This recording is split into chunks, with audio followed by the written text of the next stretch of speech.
l'après-midi, qu'est-ce qu'on regarde à la télé?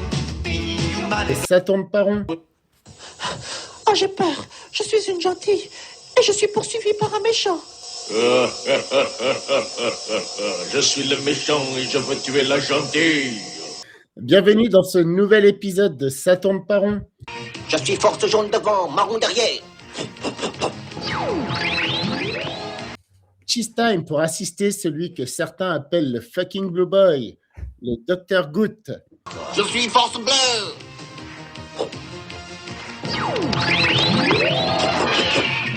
Comment ça va, Stéphane?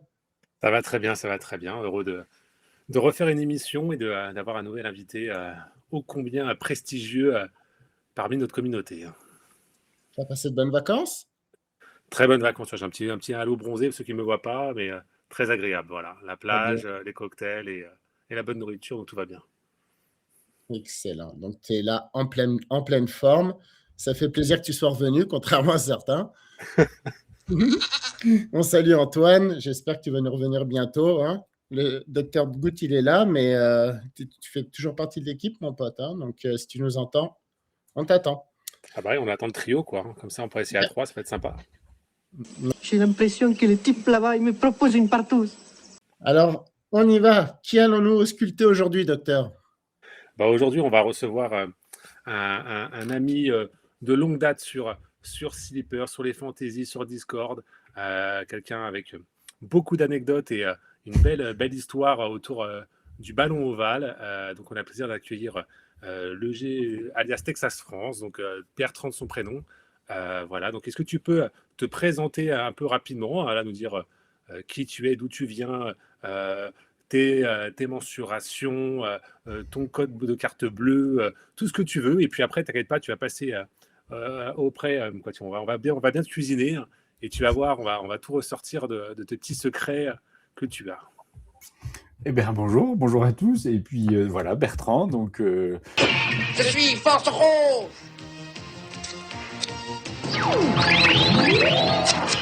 le propriétaire, entre guillemets, du compte sur X Texas France, pour faire un peu la promotion de nos vachettes et des longhorns, un peu en français en tout cas. J'ai 44 ans.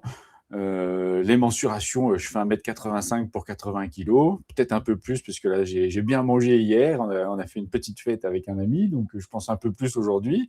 Mon code de carte bleue, bon, on va éviter. De toute façon, vous n'aurez pas grand-chose dessus. Hein. Tout passe dans les IPTV et dans les abonnements divers pour suivre les matchs un peu partout. Et puis taille de pied, je fais voilà, un petit 43, pas grand chose par rapport à ma taille, c'est pas énorme, mais ça permet de rester au sol quand il y a du vent, donc c'est plutôt pas mal. Tu as des sabots. Oui, bah oui, les sabots ferrés, tout ça c'est mieux, ça tient bien au sol. Oh, les biomanes. T'as pas trop abusé d'hydromel hier? Non, on était sur un petit truc, on a fini sur du whisky à la poire, c'était pas trop mal, ça se buvait bien. Ça se buvait bien. Le réveil n'a pas été trop difficile ce matin? Non, ça va, non, voilà, on est 44 ans d'expérience, donc... T'avais pas les cornes de travers, quoi. Voilà, les troisième mi-temps, tout ça. Non, puis on a été sages, on s'est couché à 1h30 du matin, tout va bien. Bon, bah ça c'est cool. Et tu veux nous parler un petit peu, si tu veux, de ton compte un peu, de ce que tu gères en ce moment avec Texas France, etc. Oui, Voilà. bah alors, bon là c'est un peu la période un peu calme hein, pour le college football et pour les Longhorns, voilà, de manière générale. C'est vrai que je fais beaucoup pendant la saison, notamment pendant la saison de foot, parce que c'est quand même le sport que je suis le plus. Alors je fais des live tweets beaucoup. Et puis bah c'est un compte que j'ai depuis 7 ou 8 ans, je crois, à peu près, de mémoire, et qui m'a permis de faire de très très belles rencontres, mais je pense qu'on en parlera un peu parce que ça m'a permis d'aller à Austin du coup il y a 1 an et demi maintenant. Avec 36-15 ULA. De suivre des matchs, d'être accueilli par pas mal de monde, de pouvoir croiser pas mal de gens avec qui je discutais. Ça m'a permis aussi quelques petites anecdotes, alors très rapides, voilà, de discuter avec quelques joueurs ou des anciens joueurs, notamment un tight end des Packers qui s'appelle Finlay, avec qui j'ai échangé quelques messages. Voilà, c'est toujours un peu rigolo. Enfin voilà, j'en profite beaucoup pour discuter avec la communauté américaine pour la peine, et puis un tout petit peu parce que voilà, c'est quand même sur les 2200 abonnés, une grande partie sont des Américains et une plus petite partie sont des Français. Parce que voilà, en France, le college football, c'est encore un petit peu pas super connu. Mais on y vient et c'est plutôt pas mal. Ouais, t'as raison, on reparlera de tout ça et ton expérience justement il y a 1 an et demi là, où je me souviens, pour l'anecdote, c'est grâce à toi que j'ai essayé d'essayer d'avoir un compte Instagram pour pouvoir suivre ta story. C'est vrai, tu te rappelles, je t'ai envoyé des petits messages, alors envoie-moi, j'arrive pas, envoie-moi en privé tes photos et ton Oui, je me souviens. Je me souviens. Ben, c'est ça, quand on est vieux, la technologie, c'est compliqué. Hein. Exactement. Exactement. En tout cas, voilà, c'est un grand plaisir de t'accueillir. On peut peut-être... Ouais, dis.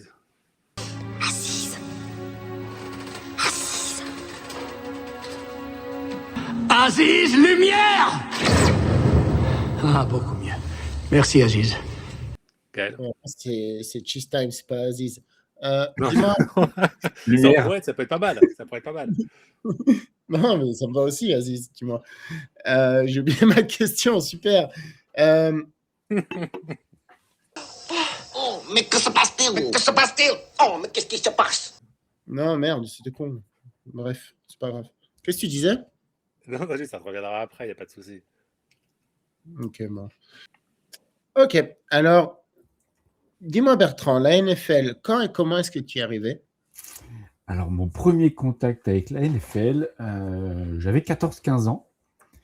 Et alors, ça remonte hein, déjà. Et c'est parce que, en fait, à l'époque, mon père, notamment, était abonné à Canal+. Et quand j'avais 14-15 ans, donc c'était en 96, 97, 98, dans ces eaux-là, et ben, il y avait des matchs qui étaient diffusés sur Canal+. Et puis, les dimanches, dans la semaine après, il y avait, alors ça ne s'appelait pas la Red Zone à l'époque, mais il y avait une espèce de résumé de tous les matchs. Ça durait une petite demi-heure et il y avait un résumé de tous les matchs. Et ça a été mon premier vrai contact avec la NFL parce que alors là, du coup, on ne connaissait pas du tout. Je regardais ça avec mon papa. Et du coup, on adorait vraiment regarder ça ensemble. Alors qu'on regardait plus le foot à l'époque, moi en plus je faisais du soccer, hein, puisque voilà, c'est plutôt comme ça qu'on fait la différence quand on est passé du côté obscur du football américain.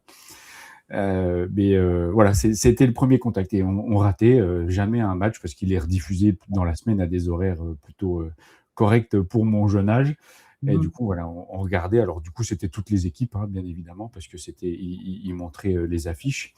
Et voilà, ça repassait toute la semaine et on ratait pas une rediffusion comme ça et les résumés. Donc c'était mes premiers pas avec la NFL.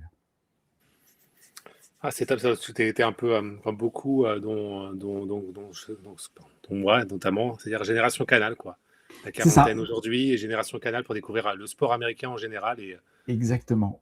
Et franchement, on n'en remerciera pas assez. D'ailleurs, j'avais vu un reportage, d'ailleurs, je l'enverrai sur l'histoire de billetterie, justement, comment il a lancé tout le dispositif Canal sport américain. Et c'était assez impressionnant comment il a été précurseur et a amené beaucoup de choses sur le sol français. Voilà, ceux qui sont de cette génération-là, ça vous donnera de bons souvenirs.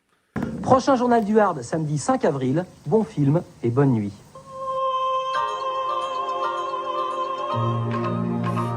Très bien. Et donc, alors, tu es devenu fan tout de suite, plutôt donc, de la NFL, évidemment. Et voilà, et a priori, je pense que tu es fan des Vikings. Exactement. Alors, pourquoi les Vikings, justement? Qu'est-ce qui t'a fait aller choisir cet énergumène de franchise? C'est ça, sur 30 ans de football, tu es arrivé tout de suite sur les Vikings? Non. Il y a eu 1 ou 2 ans où on regardait un petit peu tous les matchs, effectivement. Et alors, on avait encore pas trop il y avait des 56K à l'époque, mais bon, c'était compliqué, Internet. En plus, j'habitais à la campagne, donc voilà, c'était pour avoir accès à l'information, c'était forcément que Canal+. Et puis, ce qui m'a fait arriver aux Vikings, c'est un fameux match de 1998 entre les Dallas Cowboys et les Minnesota Vikings, où il y a eu un Randy Moss de toute beauté qui venait d'être drafté la même année et qui a mis 3 touchdowns contre les Cowboys chez eux, donc à Dallas. Et ça a été... j'ai vu cette équipe jouer, je me dis, mais c'est pas possible. Surtout que les Cowboys, à l'époque, c'était la période Ackman et compagnie, donc c'était quand même du costaud. Et on les voyait souvent à la télé, pour la peine. D'ailleurs, c'est aussi pour ça, au début, que je me suis un peu intéressé aux Cowboys. Je ne sais pas si c'est ce qui a fait qu'après je suis arrivé au Texas Longhorns, mais en tout cas, les Cowboys, j'aimais aussi bien, mais c'est parce que voilà, on les voyait régulièrement. Mais les Vikings, voilà, ça a été vraiment ce match avec la connexion entre Randy Moss et Randall Cunningham, donc le quarterback de l'époque, où il a mis 3 TD, et puis vraiment, moi j'ai toujours ces images à la télé où il le filme de tout près, où il fait des têtes un peu bizarres quand il est sur le bord de touche. Enfin, ça, c'est des flashbacks qui reviennent, et ça a été le début, effectivement, de cette passion un peu plus, en tout cas pour les Vikings, même si du coup à l'époque c'était compliqué de suivre leur match et d'avoir des informations. Donc quand c'était eux qui passaient, j'étais super content. Quand c'était d'autres qui passaient, je regardais quand même. Mais voilà, et après ça s'est transformé avec l'avènement d'Internet et puis des streams pirates où on pouvait suivre après un peu plus de manière un peu plus focus sur les équipes qu'on préférait, quoi. Donc, tu as toujours aimé les joueurs qui font ça tête baissée, quoi, ton style. Ah oui, alors c'est vrai que je suis un grand amateur de défense, en plus, même si du coup là c'est une connexion d'attaque qui m'a fait arriver chez les Vikings, mais c'est vrai que mon poste de prédilection et ce que j'aime le plus, c'est la défense. Donc on peut dire effectivement que c'est pas les plus fins, on est bien d'accord. Ni au niveau du cerveau, ni au niveau du gabarit, quoi. Ouais, justement, tu as dit que tu avais joué un peu au football américain, là tu jouais donc en défense. Oui, alors la particularité quand on joue en France, c'est qu'on joue un peu partout, hein, effectivement. Moi, j'ai commencé à jouer au football américain à Nancy, donc au Tigre de Nancy en 2002, et j'ai joué jusqu'il y a encore pas très très longtemps. J'ai joué presque 15-16 ans à peu près. Et, Oh, wow.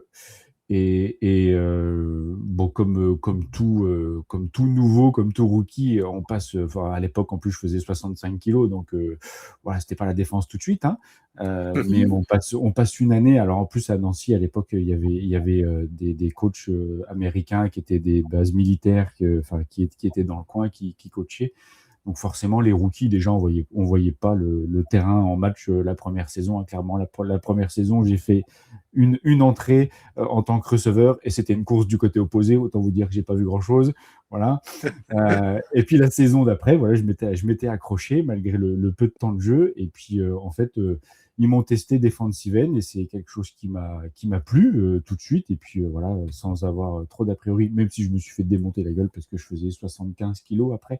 Donc voilà, defensive end, ça pique un petit peu quand même. Et puis j'ai reculé outside un petit peu avec les années et puis avec l'expérience. Et voilà, ça a été vraiment voilà, jouer en défense, outside linebacker, c'est vraiment mon poste de prédilection, c'est le poste que je préfère. Mais voilà, ça m'est arrivé de jouer aussi running back sur une saison, ça m'est arrivé de jouer aussi un peu quarterback à quelques autres moments quand il fallait un peu, voilà, quand il y a plusieurs blessés. J'ai joué aussi beaucoup en ligne d'attaque, beaucoup en ligne d'attaque.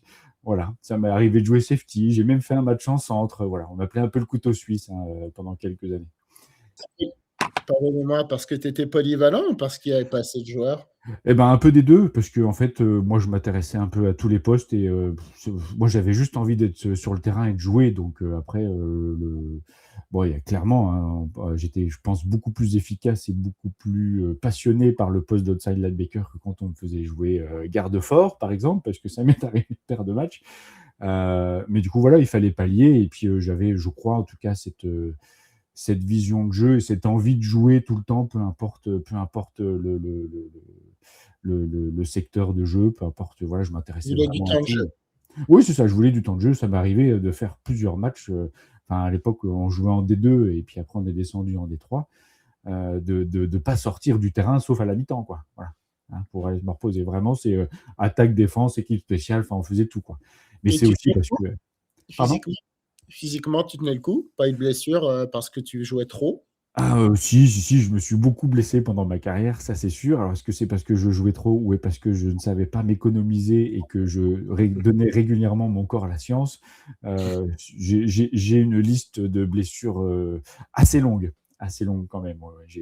J'ai fait les croisés d'un côté, j'ai une fracture du plateau tibia de l'autre, j'ai plus de cartilage dans l'épaule, j'ai fait quelques commotions cérébrales. Enfin voilà, on a quelques petites séquelles, on va dire. Voilà. Mais ça se voit pas, hein, vous voyez, pour ceux qui nous voient pas là, qui nous entendent, ça va. Mais vous voyez, je bégaye pas, je baffe pas en parlant, tout ça, donc tout se passe bien. Les petits séjours sous la tente, quoi. Ouais. Alors il y avait pas de tente à l'époque, hein, mais oui, on a fait quelques petits séjours dans la camionnette de la sécurité civile. Oui. Ah, c'est top, c'est top. Et si on en revient un petit peu, tiens, aux Vikings, alors, hors division, voilà, quelle est l'équipe finalement que tu apprécies le moins, voilà. Pas jusqu'à Alors, détester si vraiment tu as une équipe que tu détestes, mais voilà. il y a une équipe alors qui est quand même dans la NFC, mais qui n'est pas dans la division, enfin pas dans le groupe des Vikings, c'est vraiment les Seattle Seahawks. Je supporte pas. Voilà, je n'y arrive pas, c'est plus fort que moi. Après, c'est sûr que l'ennemi juré, bon, c'est les Packers, on est bien d'accord. Non, s'il vous plaît, fermez-la ou vous prenez une avoine. Mais voilà, les Seahawks, c'est compliqué. C'est très très compliqué pour moi. Quand ils étaient un peu en forme et sur le haut du tableau, regarder les Super Bowls avec les Seahawks, voilà. Pourtant, attends, ouais, non, pourtant, il n'y avait pas, dans la Légion of Boom, là, le safety, c'était pas quelqu'un de Texas? Si, Non, mais le Thomas, problème, c'était leur coach, surtout, qui était Pete Carroll pendant longtemps oui, et exactement. qui était coach de USC pendant longtemps aussi et qui était l'ennemi des Texas Longhorns pendant longtemps aussi. Donc voilà, tout ça, ça fait que voilà. Et puis ouais, la Légion of Boom, même si effectivement la défense était assez impressionnante, mais le côté un peu grosse tête, ça me plaisait pas vraiment, quoi. Voilà. J'ai Très du bien. mal. Les Seahawks, j'ai du mal. Excellent. T'es pas le seul.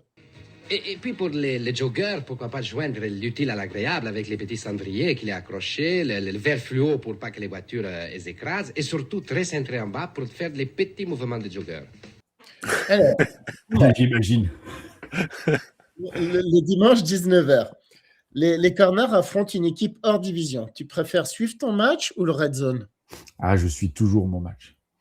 C'est d'abord mon équipe de cœur et après la red zone.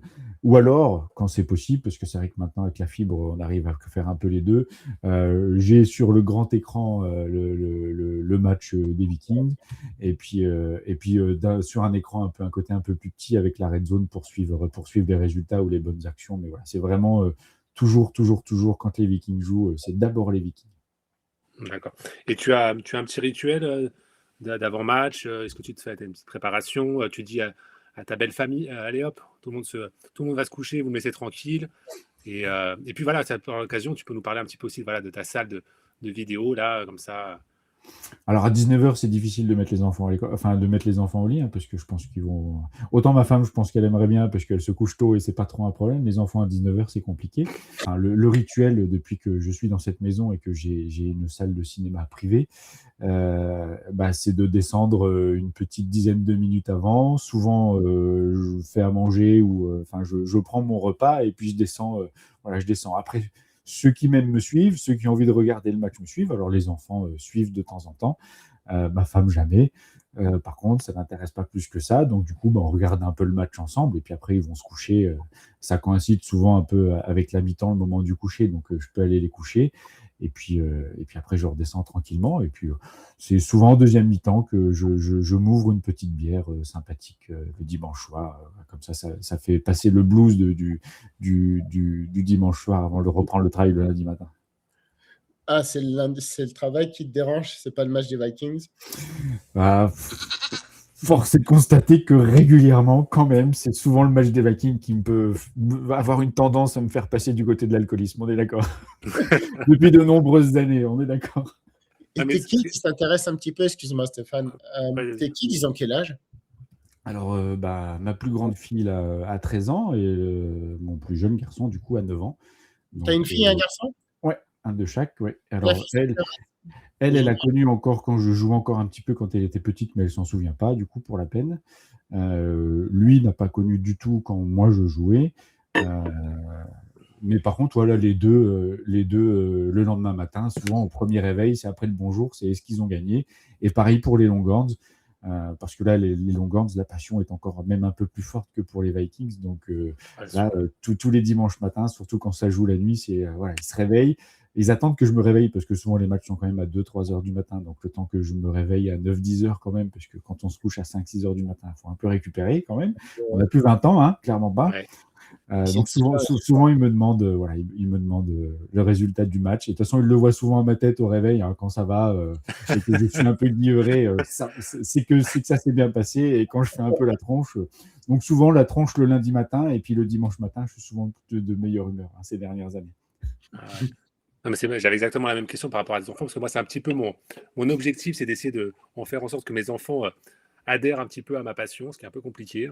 Donc là, j'ai mon fils qui a 11 ans, qui commence juste à discerner finalement les maillots de football américain quand il en croise un peu dans Paris, etc. Il dit, ah papa, regarde, lui, il a un maillot de football américain. Donc j'en profite un peu pour lui faire un peu d'histoire. Mais ça s'arrête là, quoi. Ça s'arrête là. Donc tu donnes bon espoir que peut-être qu'à un moment, ils essaieront de suivre moi, le début d'un match, quoi. Ah, mais je les conditionne depuis tout petit, moi. C'est surtout, hein, d'ailleurs, ils suivent les autres passions, les machins, tout ça. Moi, je les conditionne, la musique, tout ça. Voilà, dès la naissance, il faut les conditionner. C'est comme ça que ça fonctionne. Il n'y a que comme ça que ça fonctionne. Un ami à moi, quand j'ai eu ma première fille, je l'ai eu tard. Je salue Pierre d'ailleurs. Il m'a dit, tu vas avoir un bébé, c'est un disque dur vide. C'est ça, exactement. Mettre toutes tes informations dedans. Et c'est marrant parce que tu parlais de ça, Stéphane, mais ce matin, en allant ma petite à la garderie, on est passé devant le Centre Bell et il y avait plein de drapeaux des Canadiens. Puis on a croisé une dame avec un maillot et ma fille a fait « Oh, le hockey canadien, canadien !» Elle a 4 ans. Donc c'est vraiment le conditionnement de jeune âge. Bon, je vais remettre des petits enregistrements pendant la nuit pour oui, il faut leur expliquer, il faut vraiment. Enfin, moi, j'ai passé pas mal de temps, notamment avec la plus grande, parce que voilà, c'est forcément les règles sont un peu plus complexes. Mais du coup, voilà, on regarde des petits moments de match, parce que c'est vrai que de regarder 4 heures un match, voilà, ça les intéresse pas forcément. Mais sur des condensés avec les meilleures actions, c'est un peu comme ça aussi qu'on plante quelques petites graines et puis qu'après on voit pousser. Alors par contre, je leur souhaiterais pas de faire le même sport que moi, hein. De suivre à la télé, c'est bien. Mais du coup, en tant que papa, j'aurais un peu plus de difficultés à ce qu'ils se blessent autant. Et là, maintenant, je me dis avec le recul que mes parents ont dû vivre des moments quand même très difficiles pendant mes quelques années de sport. Ma mère, la pauvre. Ouais. Bah oui. C'est ça. Ok. Alors, as-tu déjà vécu l'expérience NFL dans un stade aux États-Unis? Alors, l'expérience NFL aux États-Unis, non. Par contre, je l'ai fait plusieurs fois à Londres avec les matchs internationaux, mais NFL aux États-Unis, non. Ça, j'ai jamais fait, malheureusement. On va revenir sur les matchs de Londres, mais est-ce que tu aurais un stade que tu rêverais de faire, à part celui des Vikings? À part celui des Vikings, oui, celui, alors juste pour le stade, parce que l'équipe, même, bon, j'aime encore bien, mais les Saints de la Nouvelle-Orléans, je pense que voilà, c'est chargé d'histoire, c'est voilà, avec Katrina, tout ça, enfin voilà, il y a quelque chose derrière, et puis le Métrodome, enfin voilà, c'est sympa. Après, le AT&T aussi de Dallas, hein, vraiment doit être quelque chose aussi, ça doit être joli, quoi. Même si effectivement, de regarder un match de Dallas ces dernières années, c'est aussi un peu compliqué, quoi. À part un Dallas Packers en playoff. Oui, mais il y a quelques années déjà. Non. Enfin, qui sont intéressants. Ceux qui sont intéressants, en tout cas. Il ne doit pas en avoir beaucoup pour toi. Non, c'est ça, non. Et tu nous parlais un petit peu de tes matchs en Angleterre. Est-ce que tu peux nous développer les affiches et ton expérience? J'y suis allé 2 fois. J'ai vu un Vikings-Browns. Alors, j'ai plus les dates en tête, là, ça commence à remonter. Et puis, le dernier, c'était il y a 3 ans, où c'était les Saints contre les Vikings. Et j'ai vu 2 victoires à chaque fois, donc c'est vraiment, ça, c'est appréciable. Pour souvenir, il y en a tellement peu. Oui, c'est ça, c'est bien. Mais du coup, ils ont un espèce de record à Londres, les Vikings, qui est assez improbable parfois. Alors, bon, c'était un match à sens unique contre les Browns, donc du coup, c'est vrai que c'était rigolo à regarder, mais du coup, il n'y avait pas ce côté très stressant du match, alors que le Vikings-Saints s'est fini par un triple dunk du kicker des Saints à la dernière seconde qui tape 3 fois les poteaux et qui sort. Et là, du coup, moi, j'étais du côté des poteaux de touchdown en plus, donc on l'a regardé, on a sauté dans tous les sens. Enfin, c'était assez incroyable. Donc, c'est sûr qu'au niveau émotionnel, ça laisse un peu plus de souvenirs, quoi. Mais à chaque fois, enfin voilà, c'est des étoiles dans les yeux, de les voir si près, de se rendre compte du gabarit aussi, parce que c'est quelque chose qu'on ne se rend pas vraiment compte à la télé. Et on a eu la chance, pas fait exprès, notamment le premier match contre les Browns, où on a voulu aller prendre nos places. Et en fait, on s'est fait bloquer par la sécurité parce qu'il y avait tous les joueurs des Browns qui allaient passer. Et on s'est senti très très petits quand ils sont passés à côté de nous, mais vraiment très très petits. Et notamment quand c'est la O-line qui passe, on s'est dit nous on fait 1m85, 80 kg, enfin on se dit voilà, on est à peu près correct. Et quand on va passer les mecs, on se dit j'espère pas qu'ils vont me mettre une claque parce que je vais faire quoi, tu vois. J'ai pensé exactement la même chose. D'ailleurs, c'est marrant parce que, tu sais, en septembre, je suis allé voir le match des Vikings à Dublin. Oui. On aurait pu aller ensemble, d'ailleurs, c'est marrant. Ça aurait pu être sympa. Mais je me suis retrouvé à un moment sur le bord de la ligne à 5 mètres. Donc, il y avait Jason Kelsey qui était là. Et ouais, moi aussi, tu vois, je fais 1m85, je faisais 90 kilos, là. Je pense qu'il me mangeait, quoi, comme un Wings, quoi, tu vois. Oui, puis après, moi, ce qui m'a aussi beaucoup impressionné, c'est la vitesse. Vraiment la vitesse, parce que c'est vrai, quand on regarde à la télé, on se dit, bon, ils vont vite, mais c'est la télé, on se dit c'est normal. Mais de le voir en vrai, d'être dedans, c'est assez impressionnant. Ouais. Dans le stade, c'est pour ça qu'on pose toujours cette question-là, parce que dans le stade, tu te rends vraiment compte de la performance. Ah oui. Ouais. Et puis pour avoir été sur un terrain de foot américain d'aussi de nombreuses années, la vitesse dans la boxe, vraiment de la D-line, de la O-line, des running backs, ça part dans tous les sens. Le receveur qui, on compte même pas jusqu'à 2, il a déjà fait 40 yards alors que toi, tu es encore 20 mètres derrière. Le mec qui peut lancer la balle en fermant les yeux, tu sais qu'il va être là, c'est vraiment impressionnant. Et la vitesse de lecture des défenses, parce que moi, voilà, j'ai beaucoup regardé ça. Et c'est vrai que l'adaptation au schéma d'attaque d'une manière hyper rapide, la communication. Moi, en tant qu'entraîneur, c'est ce sur quoi j'ai insisté beaucoup, la communication entre les joueurs. Et là, ça se fait tellement naturellement. Enfin, c'est vraiment impressionnant. Vraiment impressionnant. Ouais. Je sais pas si tu nous as pas dit que tu étais entraîneur, si? Pardon.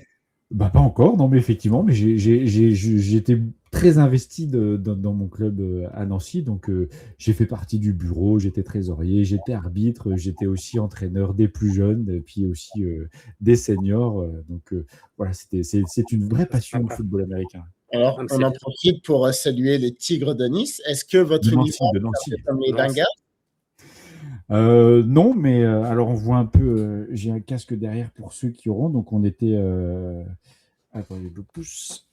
Hop, les casques qui sont juste là. Donc, on était le même casque que les Bengals il y a longtemps, mais c'était des bandes dorées. Et puis, depuis quelques années, on est passé sur des bandes oranges. Voilà. Donc, le maillot ressemble un peu aux Bengals. Et effectivement, pour la petite histoire, c'est parce que, en fait, la ville de Nancy est jumelée avec la ville de Cincinnati. Et du coup, quand ils ont créé le club il y a longtemps, et pendant longtemps, on avait le logo des Bengals. Alors, voilà, il ne faudra pas dire trop fort. Bon, maintenant, c'est plus le cas.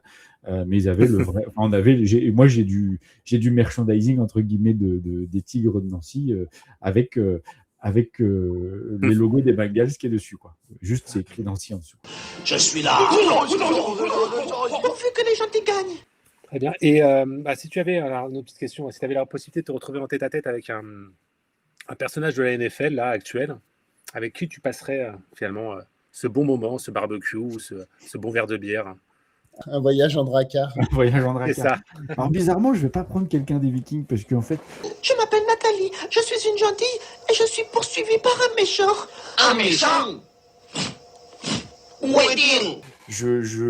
J'aimerais bien parler avec Goodell, le commissionnaire général. Je suis le méchant et je veux tuer la gentille. C'est Arconoïde, le turbo-animal venu de l'espace mammouth. Pourquoi me veut-il du mal? Parce que c'est un méchant. Mais pourquoi moi? Parce que t'es une gentille.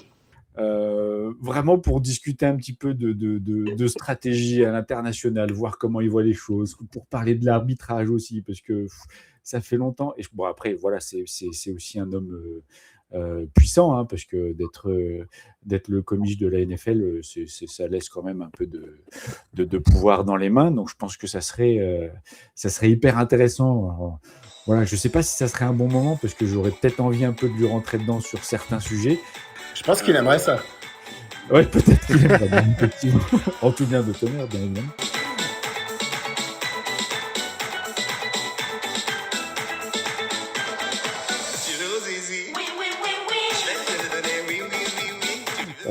Mais voilà, je pense qu'il y aurait beaucoup de sujets à aborder sur le salary cap, sur plein de choses, sur les commissions de discipline qui sont parfois un peu...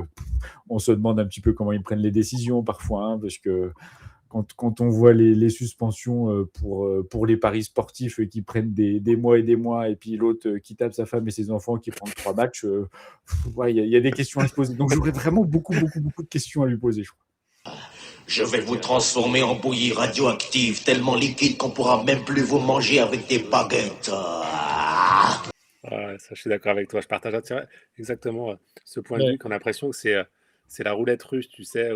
On ne sait pas trop ce qu'on va donner, comment on va le faire. Il y a des règles un peu obscures derrière tout ça. Mais il y a Justement, tu parlais sûrement des choses qu'on ne maîtrise pas. Enfin, voilà, il y a sûrement du lobbying, forcément des équipes et des propriétaires de NFL qui font sûrement derrière un travail voilà, de lobbying un petit peu, mais c'est vrai que c'est compliqué de voir une cohérence dans tout ça, quoi.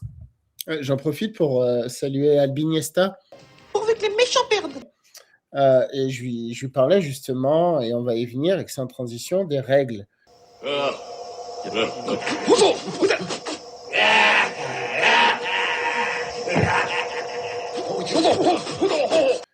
Quelles règles, si tu justement étais dans ton dracard avec Roger, quelles règles voudrais-tu modifier, supprimer ou ajouter dans le livre des règlements?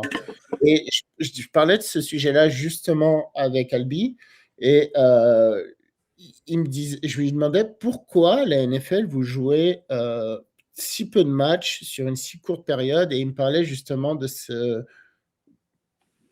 cette volonté de vouloir créer un besoin, une dépendance. Et j'ai l'impression que toutes les règles de la NFL qui m'agacent, commencent à tourner autour de cette dépendance. Et je trouve que c'est pas mal réussi. Qu'est-ce que vous en pensez? Toi, à droite, d'accord. Toi, à droite aussi. Retrouvons-nous tous quand le dernier rayon du soleil aura atteint la plus haute cime du mont Siriata. C'est-à-dire vers 8h, 8h moins le quart. D'accord. Oui, je suis assez d'accord. Alors, ils ont rajouté un match quand même ces dernières années, hein, enfin une 17e journée. Mais parce qu'il, voilà, bon, après, c'est aussi, je pense que physiquement, il faut aussi prendre soin des joueurs et que ça. Le point, excuse-moi si je t'interromps, c'est parce que je ne l'ai pas développé, c'est pourquoi pas faire, au lieu de condenser ça sur 17 ou 18 semaines, le condenser sur 34 ou 36. Alors après, je pense qu'il voilà, y a une espèce de combinaison des sports américains où vraiment ils essayent, enfin en tout cas c'est mon point de vue, de faire sur la saison que tu puisses suivre toutes les équipes sans forcément que ça chevauche et que ça se fasse concurrence. Et je pense que la NFL est clairement là-dessus. Ils savent voilà, que la raréfaction fait le désir beaucoup plus fort. Donc le fait que ça soit vraiment très concentré, bah, moi je garde toujours cette expression, voilà, always follow the money, hein. Il faut toujours suivre où va l'argent, et ça explique les décisions. Et le fait de raréfier un petit peu voilà, cette saison, ça fait que les gens vont forcément tous y aller. Ça fait qu'il va y avoir des achats, des billets, tout le monde va au stade, ils vont prendre les abonnements pour regarder les matchs et compagnie.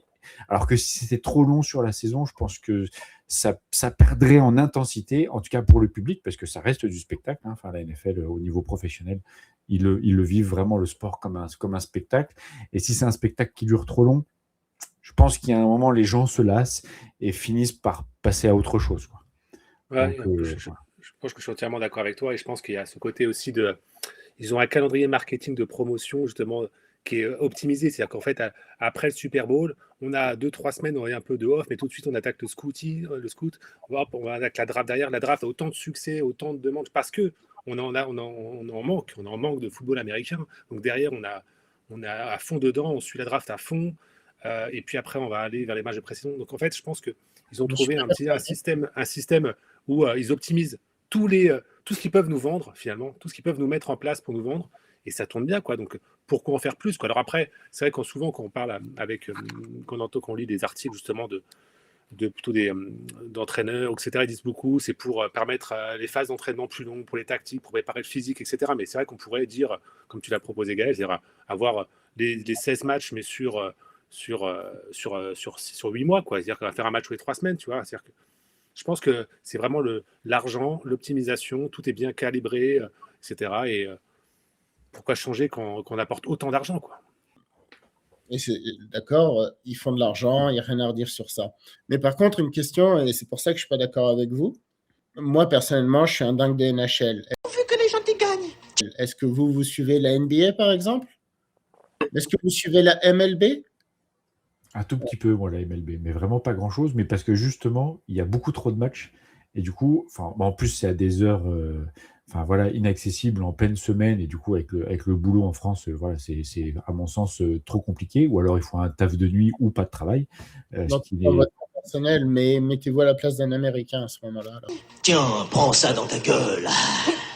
C'est un venin intersidéral qui te transformera en poudre thermospasmique et qui te fera des taches sur les habits que même Skip Machine ne pourra pas les enlever. Tu rigoles? J'ai mon rayon gamma au tissu.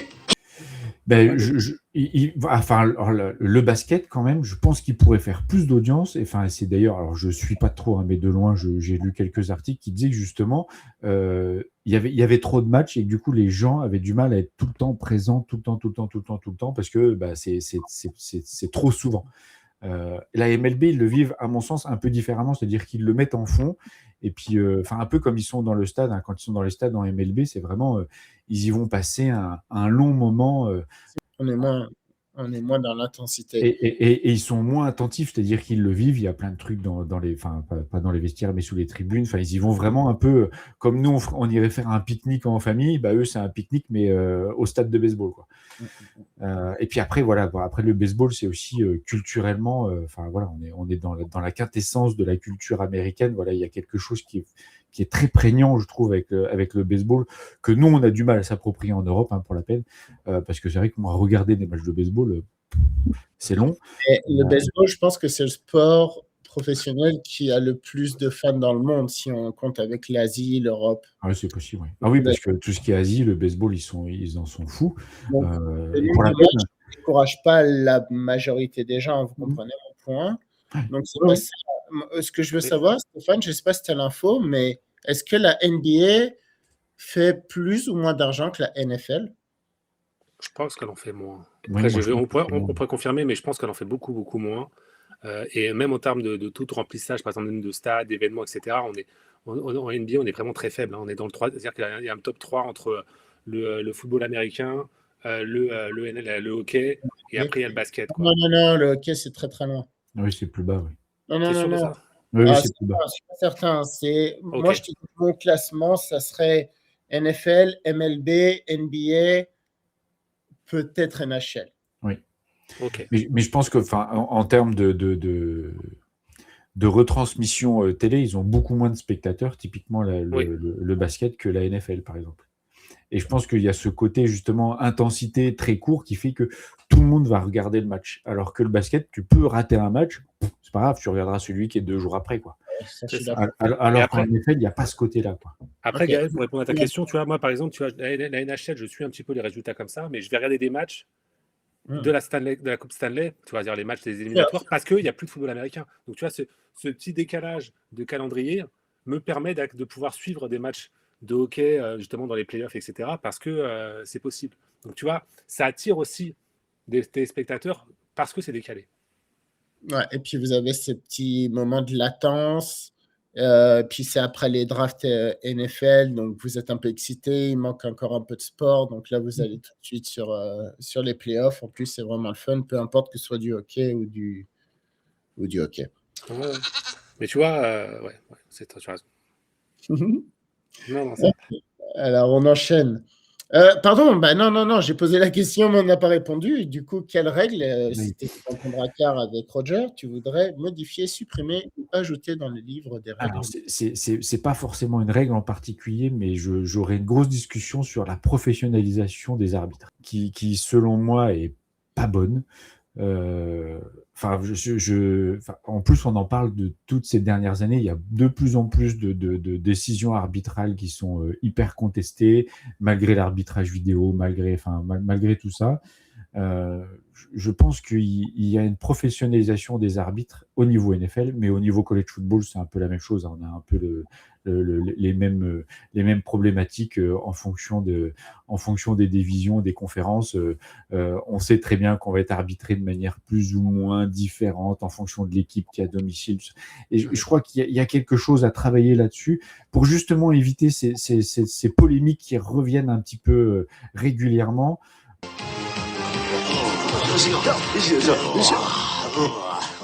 Rayon laser BX4000. Mais de toutes les équipes, hein, parce que après c'est sûr que quand c'est son équipe qui perd à cause d'une décision d'arbitre, on va dire que c'est la faute de l'arbitre, même si il fait partie du jeu. Et, enfin, pour avoir été arbitre, on sait qu'ils font partie du jeu, on sait que ça reste des humains derrière. Mais néanmoins, là, ces dernières années, je trouve que ça devient hyper prégnant. Même au niveau des Super Bowls et compagnie, il y a toujours des décisions qui sont hyper litigieuses. Et on sent les arbitres pas hyper sereins quand ils prennent des décisions. Et je pense qu'il y a un gros travail à faire là-dessus, quoi. Non laser BX6000. Mais tu penses pas qu'on converge justement vers cette indécision, parce qu'on a l'arrivée de la technologie aussi. Tu prends, il y a 15-20 ans, finalement, on prenait l'avis de l'arbitre comme acté, tu vois. L'arbitre disait ça, et maintenant, le fait qu'il y a les ralentis, les mesures, l'ordinateur, le numérique, etc., bah, finalement, ça fait qu'on va contester un peu tout, tu vois. Et finalement, l'arbitre a perdu de l'autorité, mais pas forcément des compétences. Alors, moi, je pense que le côté vidéo, tout ça, c'est vachement bien, mais il faut qu'ils s'en servent de manière plus efficace. Effectivement, parce que après, c'est sûr qu'une interprétation de règles, enfin voilà, c'est comme pour un juriste, hein, et puis quand on est avec 60 000 personnes derrière qui vous gueulent dessus, je pense que ça met un peu plus la pression. Je le ferai pas, hein, clairement. Mais vraiment, voilà, moi je les sens de plus en plus, moins bien en place, et du coup, voilà, vraiment, il faudrait. Ouais, alors, je sais pas, j'ai pas de solution, j'y ai pas réfléchi plus particulièrement, mais voilà, quand on parle de cette question-là des règles, les arbitres sont en difficulté en NFL, en college football, régulièrement alors on n'est pas encore en termes au niveau du soccer, comme on peut voir les matchs en France où il y a un carton, il y a les 10 qui arrivent autour pour gueuler sur l'arbitre. Ça, je déteste ça.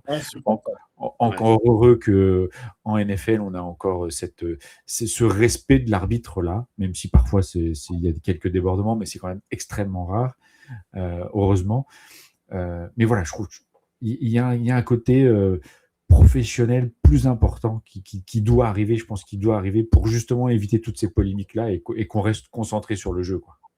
C'est rare aussi parce que j'ai l'impression on est beaucoup moins laxiste avec les débordements sur les arbitres dans les sports américains qu'en Europe.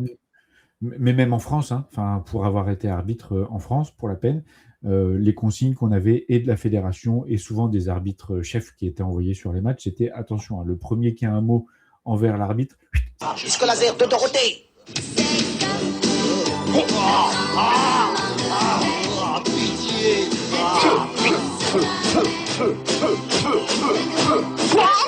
Voilà, c'est pénalité, c'est dehors, on rigole pas avec ça.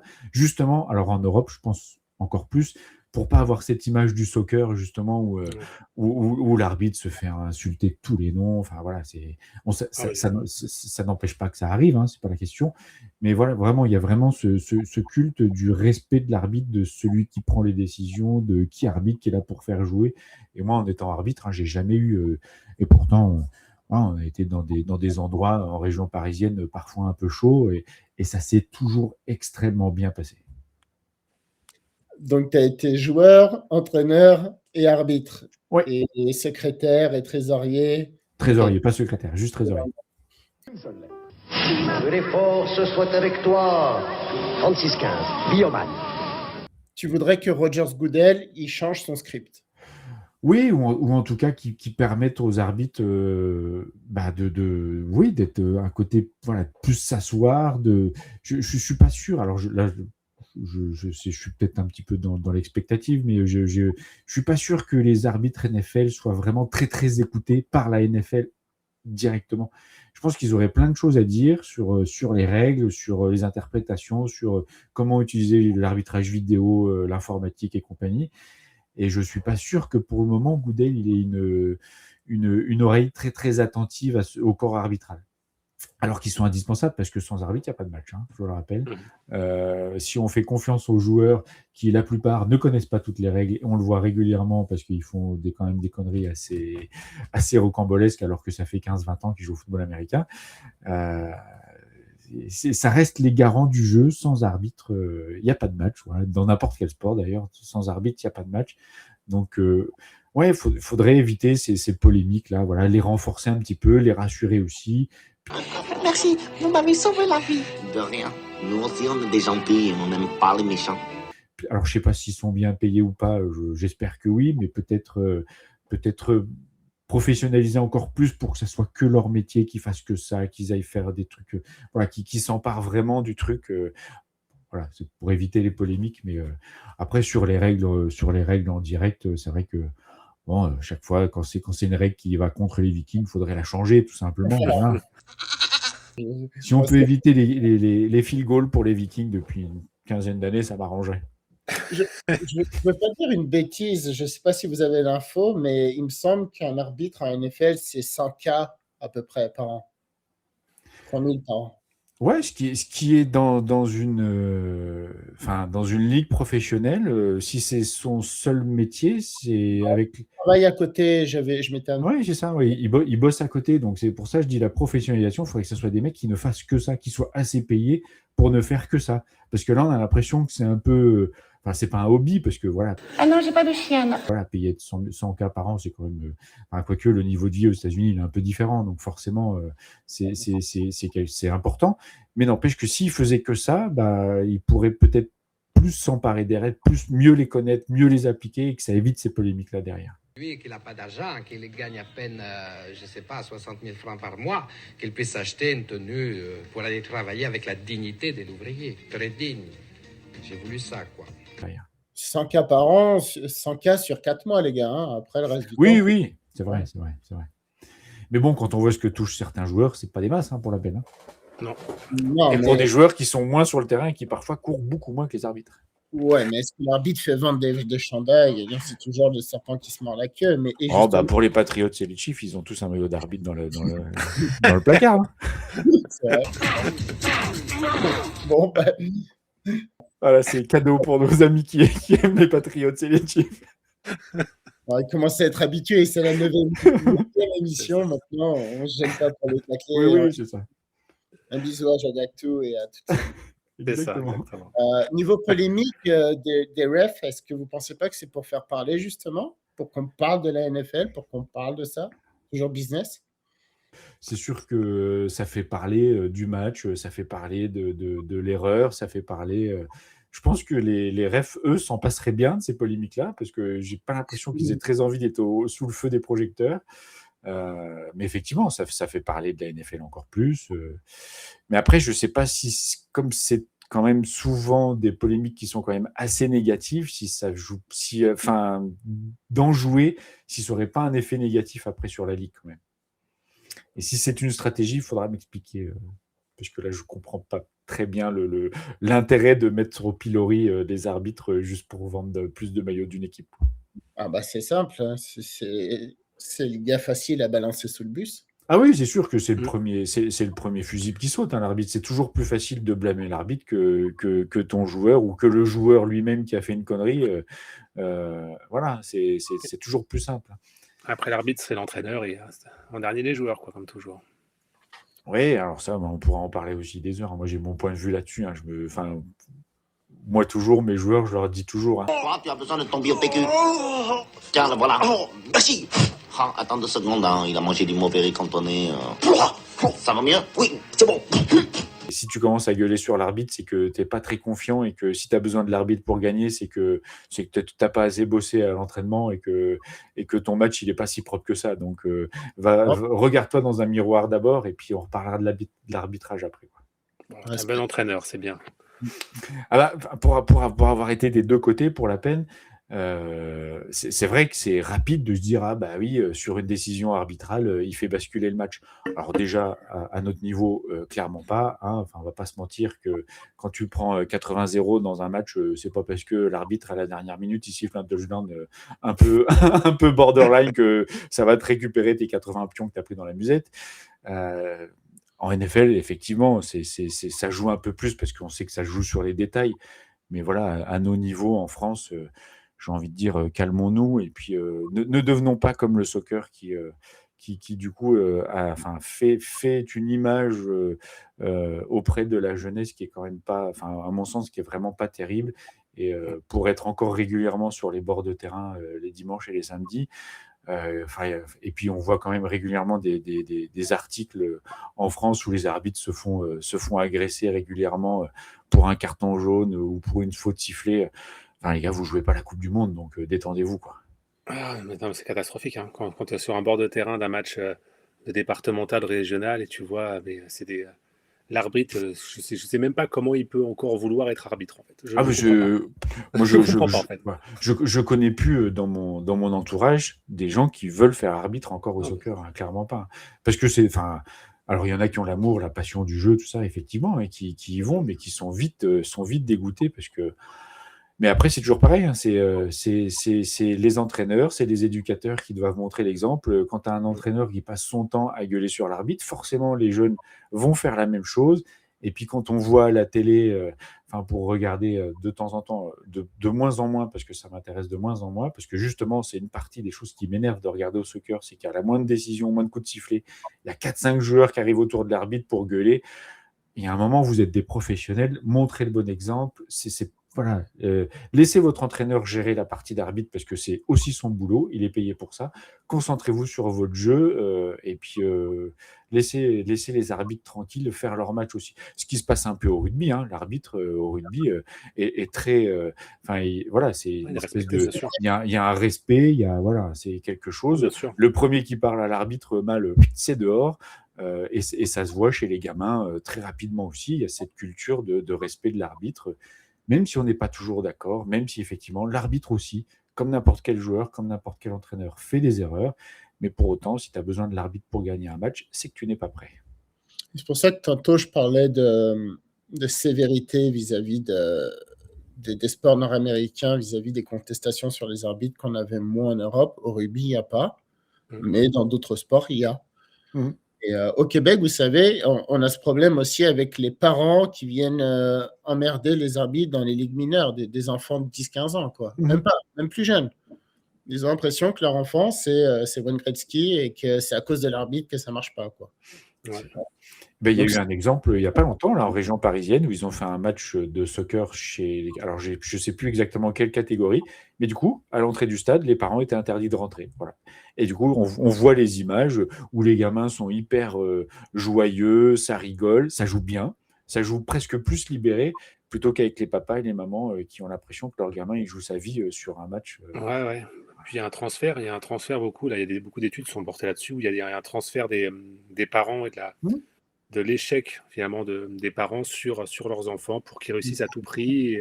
Et oui, je pense que ça met beaucoup plus de pression. Et je pense que j'ai pas entendu ce dont tu mentionnes, Bertrand, à propos du match, mais je pense qu'évidemment, hein, quand tu enlèves les parents, les enfants profitent plus, respectent plus. Naturellement, en fait, ils respectent plus le cadre, etc. Et je pense que c'est un très mauvais exemple, en fait. Je pense que l'exemple vient de l'éducation et surtout des parents, quoi. C'est ça. Ouais. Enfin, un exemple, moi cet après-midi, j'ai passé la journée parce que ma fille avait une compétition d'escrime. Il n'y a pas un parent qui s'en prend à l'arbitre. Il n'y a pas un parent. Alors ça encourage, effectivement. Voilà. Après, pendant l'assaut, tout le monde se tait pour laisser la concentration, tout ça. Et du coup, c'est vachement agréable, quoi. Et les parents discutent entre eux. Voilà, on a bu une bière, deux bières, on a mangé des hot dogs, tout ça, pendant que les gamins font leur match tranquille. C'est quoi ton petit nom propre? Natacha. Waouh, le sourire bright, j'adore tes deux pains bagnards. Et c'est vachement agréable. Enfin, voilà, et puis c'est ça le vrai sport, parce que le sport, c'est à la base, c'est les liens, c'est les tissus sociaux, c'est le mélange des genres, justement, des classes sociales, tout ça. Et c'est ça qui est intéressant. Alors que quand ça commence à devenir une guerre, je pense qu'on en a assez comme ça. Hein. Donc, on va peut-être pas s'en rajouter sur le bord du terrain, quoi. Ce qu'il faut que les gens assimilent, je pense, c'est que le sport professionnel est un spectacle et c'est un divertissement sportif. Ce n'est plus une compétition sportive. Donc, quand on parle de script, quand on parle d'arbitrage, quand on parle de tout ça, il faut bien être conscient que tout est régi. Tout est régi pour faire de l'argent. Donc, le côté partisan, dans notre communauté, on ne l'a pas réellement. Mais quand je vois d'autres communautés qui se prennent au sérieux parce que telle équipe, c'est ma rivale ou quoi que ce soit, ça n'a aucun sens, les gars. Bref, c'est ma vision. Oui, je suis d'accord. C'est con ce que tu dis. On s'en fout, c'est pour la télévision française. Ok, si vous êtes d'accord, on peut passer au volet college football. Est-ce que tu peux alors nous dire d'où vient ta passion pour les Longhorns? Alors on a bien compris, c'est des Vikings, mais voilà, où t'es venue l'idée de supporter les petites vachettes, quoi. Hein. Eh ben, Hormis ton appétence pour le lait. oui, que je bois depuis tout petit, hein, forcément. Alors, c'est venu grâce à un coach de football américain quand j'ai commencé en fait au Tigre de Nancy. Mon envie était de devenir running back. Regardez-moi ce gros pâteau. Ce qui s'est pas révélé du tout vrai parce que j'ai dû jouer quelques matchs surtout pour faire des blocs la plupart du temps et pas trop pour porter le ballon.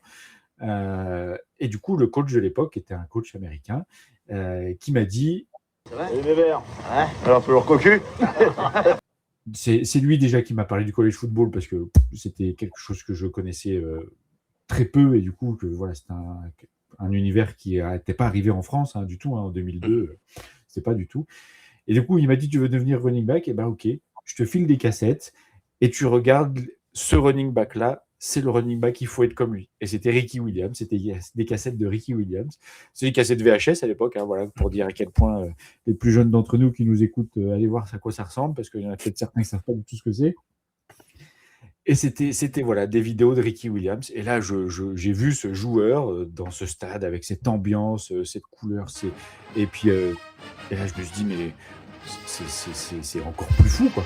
C'est encore plus fou, la ferveur qui était quand même dans les travées du stade est une ferveur qui est complètement différente par rapport à la NFL, pour la peine.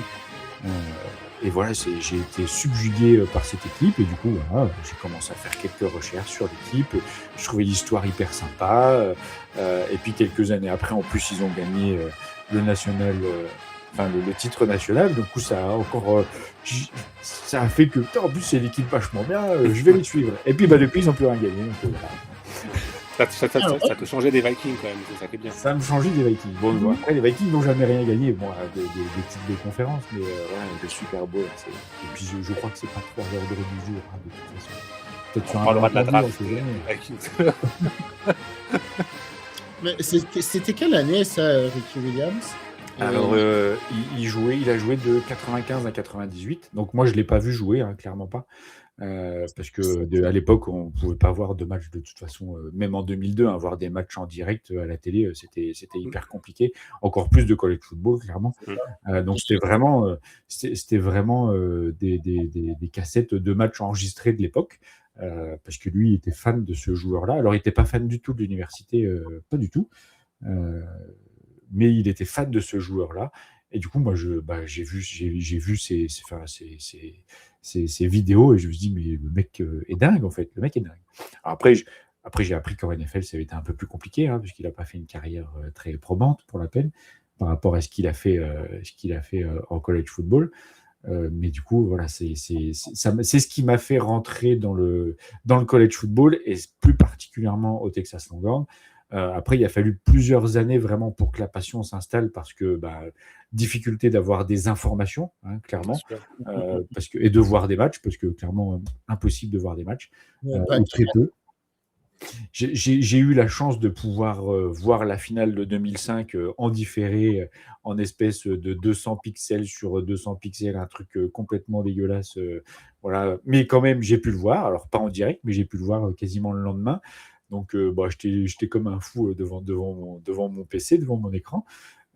Surtout vu le match et comme ça s'est fini à la fin et tout ça. Enfin, ça, c'est des images pareilles qui restent gravées. Je me vois en 2002, j'avais 20 ans, voilà, clairement, tout seul chez moi à crier comme un dingue. Où mes parents me disent, mais qu'est-ce qui t'arrive? C'était un match, tu les connais même pas, tu les as jamais vus, tu les vois jamais à la télé. Et tu dis, mais justement, une fois que je les vois, c'est vachement bien. Et puis voilà, c'était vraiment voilà, l'entrée dans le college football et particulièrement du Texas Longhorns. Donc je remercie ce coach dont j'ai oublié le nom malheureusement, et là j'ai honte. Ça te reviendra après l'émission. Oui, peut-être. Et voilà, pardonne-moi, tu as voulu être running back à cause ou grâce Randy Moss? Ah non, pas du tout. C'est parce que, alors là, j'avais une autre vision. Parce que les Cowboys passaient souvent à la télé et il y avait Emmitt Smith, voilà, qui passait à la télé et qui pour moi était un joueur, un running phénoménal aussi. Et du coup, je lui dis: «Mais voilà, j'avais envie de courir partout, de prendre la balle, de marquer des points», parce qu'en plus, bah, voilà, il faisait la fête, tout ça, c'était trop cool. Mmh. Et puis, en Puis il y a fait, eu quand je Adrian suis arrivé Peterson après. Adrian oui, Peterson avec au les Vikings, Vikings. t'as dû forcément. Oui, Ouais. oui, mais ça, Mais c'était bien C'était bien bien après. longtemps après, c'était bien après, mais ton effectivement, joueur, une fois sur le terrain, je me suis mieux senti en défense, effectivement. ton joueur favori all-time NFL, ça serait Emmitt Smith? Ah, c'est difficile, là. Ah, c'est difficile. Ah, Randy Moss, je pense que quand même, Ah, de ceux que j'ai vus, en tout cas, hein, enfin, ouais. que j'ai pu voir, en tout cas quelques fois, je pense que Randy Moss, parce qu'il y a ce côté en plus, bah, un peu, enfin, on est presque sur de la sentimentalité, parce que c'est un peu lui qui m'a, enfin voilà, ce match de 98, je trouvais ça tellement incroyable. En plus, c'était un rookie, enfin, je me souviens plus de l'âge qu'il avait, mais il venait d'être drafté. Enfin, voilà, je Il avait trouvais un ça caractère incroyable. particulier, hein, Ah faut oui, savoir. et puis il était talentueux, hein. Enfin voilà, c'était vraiment, il avait des mains, on a l'impression qu'il avait de la colle sur le bout des doigts, t'envoyais n'importe quoi. Je pense qu'un quarterback, il fermait les yeux, il dit: «Oh bon, il doit être devant, c'est bon, je lance, allez», il attrapera de toute façon. Ce qui se passait un peu quand même beaucoup jusqu'à la fin de sa carrière, hein, même quand il était chez les Patriots et tout ça. Même si en termes de vitesse, il était quand même, bah, plus faible forcément, mais en termes d'extension de bras, d'aller chercher les balles dans des angles incroyables, enfin c'était, ouais, je pense que Randy Moss quand même, ça serait quand même mon joueur all-time NFL, ouais. Bon, on a bien compris que ça reste sur Emmitt Smith, Moss et puis, Ouais.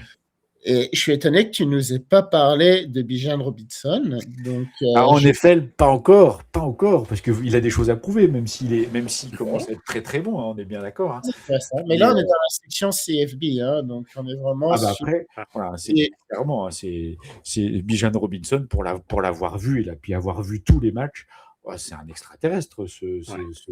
cet homme, j'en c'est profite. incroyable. Donne-nous ton top 5 des meilleurs Longhorns, s'il te Et ben plaît. alors le premier forcément, mais là c'est un coup de cœur, même si je l'ai jamais vu. Voilà, on est sur Ricky Williams clairement, parce que c'est lui Mhm. qui m'a fait arriver à Austin, au Texas.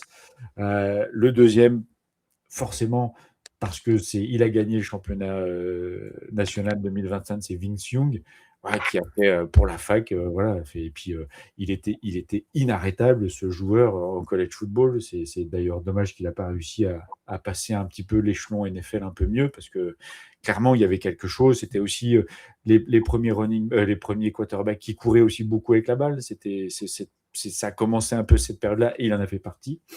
Mon troisième, du coup, c'est Bijan Robinson, parce que clairement, voilà, enfin, il suffit de regarder ses tapes, enfin, ses vidéos de ces dernières années avec Texas, il fait partie quand même de une période qui n'était pas forcément très très simple, parce qu'on gagnait quand même pas tout le temps, sauf à la fin où il était là forcément, et il a permis quand même, je crois, enfin, il a porté l'équipe beaucoup à bout de bras. Et puis voilà, il est extrêmement fort. Enfin, les Mm. changements de direction, la vitesse, oh là là, la vision de jeu. Puis on a l'impression que c'est tellement facile, il joue tellement décontracté. Enfin, il est incroyable. Mon quatrième, c'est plus un coup de cœur, voilà, même si du coup, parce que je l'ai vu et qu'il s'est battu et que j'ai beaucoup aimé sa combativité, voilà, sa force de caractère, c'est Sam Ehlinger, le quarterback de Texas il y a quelques temps maintenant, qui pareil en NFL, bon, il avait pas un niveau, incroyable, euh, même si je vais pas être objectif, moi je le trouvais très très bon, mais il avait ce côté acharné, voilà, combatif, même dans les moments difficiles, parce qu'il a quand même connu des coachs qui n'étaient pas, hein, on va pas les citer tous parce que ils n'étaient pas fameux et qu'on essaye de les oublier. Il était toujours là, il courait, il essayait de s'arracher pour les yards. Enfin, vraiment, il avait cette force de caractère à tirer l'équipe. Et puis très simple. Enfin voilà, quand on voyait, enfin, je regardais beaucoup les conférences d'après-match, avant-match, tout ça. Un gars hyper simple, hyper tranquille. Voilà. Enfin, moi, c'est ce genre de profil qui me plaît, plutôt que très tape à l'œil, avec du bling-bling partout. Voilà, c'est pas trop mon style. Et puis le cinquième, parce que voilà, effectivement, ça a été aussi un très grand joueur des Longhorns, entre guillemets, de mon vivant, Colt McCoy, qui est le quarterback aussi, qui a failli nous faire gagner un deuxième championnat national, mais qui s'est blessé très rapidement contre Alabama en finale, et qui, je pense, nous a coûté la finale pour la peine, enfin en tout cas la victoire. Je pense que si on l'avait gardé, clairement, on aurait pu aller chercher ce titre, mais bon, voilà, c'est les aléas du jeu, et voilà, et pareil, est très très fort, qui lui aussi a un petit peu du mal à confirmer en NFL, même si... Les deux, hein, surtout McCoy. Hein. Puis là, il est assistant coach ou coach. Oui, de toute façon, il est passé, enfin voilà, sa carrière est finie, hein, clairement, mais voilà, ça n'a pas trop marché. On voyait sur les lignes qu'il était déjà avec ses cahiers et qu'il parlait à son QB titulaire, je me souviens de McCoy. Mais voilà, et tu penses d'une intelligence aussi très importante, et je pense clairement que McCoy a cette capacité justement à pouvoir passer sur le bord de la touche. Voilà, je pense qu'il peut faire un bon coach. Voilà, il va falloir qu'il travaille, hein, forcément, mais il a cette intelligence, cette vision de jeu qui va permettre, je pense, qu'il puisse s'installer dans la ligue de manière un peu plus importante que ce qu'il a pu faire sur le terrain, en tout cas en NFL. Et tu penses quoi du cas Arch Manning alors? Parce qu'on attendait beaucoup cette année. Mais moi, je suis hypé de fou, moi. Moi, je suis hypé de dingue, mais enfin, pour l'avoir vu, alors c'est vrai que bon, ça va pas être très objectif, mais c'est pareil, il fait preuve d'un calme, il fait preuve d'une loyauté, parce qu'il a quand même, enfin, on sait qu'il y a quand même des équipes qui sont venues avec un petit chèque pour lui dire à l'intersaison, Popo, tu viens, on va te payer un peu plus. Il dit, non, moi je veux jouer chez les Longhorns, je veux leur faire gagner un championnat national. Alors oui, il y a eu du déchet là cette année, enfin sur la dernière saison, mais c'était sa vraie première saison, même si il a fait des remplacements il y a 2 ans. D'ailleurs, quand j'étais à Austin, j'ai pu voir ces 2 matchs où il était titulaire, et clairement, voilà, il nous a fait le café. Alors même si au début on a eu un peu peur parce qu'il lance une banane et qu'il se fait intercepter, on s'est dit ça va être long, et on n'a pas fait je sais pas combien de milliers de bornes, et puis on a dépensé je sais pas combien pour voir une défaite contre une équipe de seconde zone, enfin contre une fac de seconde zone entre guillemets. Donc, mais non, moi je suis hypé de fou. Puis encore plus là cette année avec le recrutement qui a été fait, avec s'il y a une année, c'est cette année-là, quoi. Enfin vraiment. De toute façon, il sera éligible à la draft l'année prochaine. Il sera éligible techniquement. Bon, il avait aucun intérêt à y aller cette année, mais oui, il sera éligible dès l'année prochaine. Ce qui devrait se passer. Hein. Enfin après, tout va se dépendre comment va se passer la saison. On est bien d'accord. Hein. S'il fait une saison de fou, je pense qu'il a tout intérêt pour partir assez haut et avoir un bon contrat en NFL de se présenter à la draft. Et puis, il y a un petit jeune qui arrive derrière, qui est tout aussi talentueux, voire plus, qui s'appelle Diabel, et qui est là avec les séances d'entraînement, qui ravit tous les scouts déjà, et qui dit qu'il est plus fort que ce que les gens pensaient de son niveau qu'on voyait en high school. Donc, j'ai hâte aussi de voir derrière. Mais pour ça, Steve Sarkisian, il est très, très fort au niveau des quarterbacks. Et je pense que on est plutôt bien. Mais les deux restent moins forts qu'Underwood, c'est vrai que moi. Non. J'ai mis ça volontairement, tu vois. Bah oui, je me doute bien, mais non, Underwood. Enfin, après, il a eu une saison difficile aussi cette année. Ouais, c'est la même chose en fait. Qu'il y a eu, il commence un freshman, ils le mettent tout de suite dans. Enfin voilà, il y a une gestion des jeunes. Je rappelle que ça reste des jeunes, ils ont 18-19 ans. De les mettre, à Michigan, mais même Arch Manning, avec la pression médiatique qu'il y a maintenant. Moi, à 18-19 ans, on me met devant 100 000 personnes, mais je pète un câble, je vrille complètement. Surtout que lui, il a la pression de ses oncles, quoi. Tu vois, de ses oncles, clairement, oui, clairement. C'est encore plus compliqué à gérer. Et je trouve qu'il la gère bien pour la peine. Quelle famille? C'est pas évident. C'est une famille de très grands quarterbacks. Et puis là, il y en a un autre là qui arrive aussi, qui a 14 ans, qui est de la famille Manning, qui joue au quarterback aussi. Et ça y est, comme tout le monde commence, là, j'ai vu des vidéos qui traînaient ces derniers jours. Là. Tout le monde dit qu'il a un footwork de folie, machin. Il porte le nom, donc forcément, c'est dur, c'est une dynastie très très dure à porter. Et ils ont pas le choix que d'y arriver, quoi, clairement. Mais en même temps, il a des bagages que d'autres n'ont pas. Ça, c'est sûr que du coup, en termes d'entourage, il est très bien entouré. Son grand-père, ses oncles, même son père, qui est à tous les matchs de Texas, du coup, même si lui, il n'a pas été dans le football américain, en tant que joueur, en tout cas. Tout le relationnel qui est autour de ça, c'est toujours des petits mondes. Mais je trouve que, vu la pression médiatique qu'il y a autour, il y avait tout pour que cette année se passe extrêmement mal, parce qu'effectivement, entre la pression, les attentes, et Ouais, il a la tête sur les épaules, il répond. Souvent, il dit que c'est lui qui joue pas assez bien, qu'il faut qu'il travaille. Oui. Tu vois, il dit pas que c'est les autres qui catchent pas. Alors que clairement, il y a une paire de balles, moi que j'ai vu, je peux te dire qu'il y a des receveurs qui auraient pris des roustes à l'habitant parce que voilà, hein, quand les balles sont dans les mains, il y a un moment, il faut que ça reste, quoi. Et du coup, il défend aussi tout le monde. Enfin, il a une super bonne mentalité, je trouve. J'ai vu Et ça. c'est vrai que, C'est vrai que j'ai vu bah, ça. il est bien entouré. Hein. Enfin, voilà, il n'y a pas de secret. Hein. À ce niveau-là, c'est football business. S'il est mal entouré, bah, après, ça fait des conneries. Ça roule à fond la caisse. Ça Ça fait finit des à Kansas accidents. City, quoi. Ça finit chez les Chiefs. Ou chez les Cowboys, après. Voilà. Ok, les gars, là, je vous écoute, j'adore ça, mais moi, je suis pas du tout un amateur de CFB. Et j'ai une petite question par rapport aux Longhorns. Est-ce que ça serait plutôt une fabrique de quarterback, de running back, de WR? Quel est le poste qu'ils ont majoritairement sorti qui a performé en NFL? Quarterback, non, clairement pas, parce que les, Tu nous as donné beaucoup de noms de quarterback. Oui, mais qui ont du mal justement après à passer en NFL. Enfin, moi, j'ai toujours la hype du passage college football et NFL. Moi, je suis toujours très très prudent avec ça parce que dans les universités, ils sont très encadrés. Ils ont du monde, ils sont dans des campus, ils ont des personnes qui les suivent régulièrement. Enfin, il y a des gens pour ça. Et quand tu arrives en NFL, bah, ça disparaît un petit peu, même s'il y a du monde qui est autour, parce que c'est des grosses machines, mais on rentre vraiment dans du football business. Ça l'est aussi en college football, hein, clairement. Hein. Enfin, voilà, mais un tout petit peu moins. Et ils sont plus livrés à eux-mêmes. Et le problème, c'est qu'ils touchent beaucoup plus d'argent. Alors, il y a quelques années, c'était vrai. Maintenant, avec la NIL et compagnie, c'est un peu moins vrai. Donc, voilà, il faut qu'ils soient bien entourés. Mais ils sont un peu plus dans des cocons sur le college football qu'en NFL où ils sont livrés dans la cour des grands et là il faut y aller, quoi. C'est le boulot, c'est vraiment voilà, c'est du business, c'est du boulot, il faut y aller, il faut être performant tout de suite. Il y en a certains qui supportent pas la pression, hein, clairement, je pense pas. Et puis c'est toujours pareil, enfin le système de draft, quand on joue quarterback en college football, déjà on n'a pas tout à fait les mêmes gabarits qui nous courent après et qui sont en face en défense, parce que souvent il y a quand même un step-up en termes de poids et de taille après.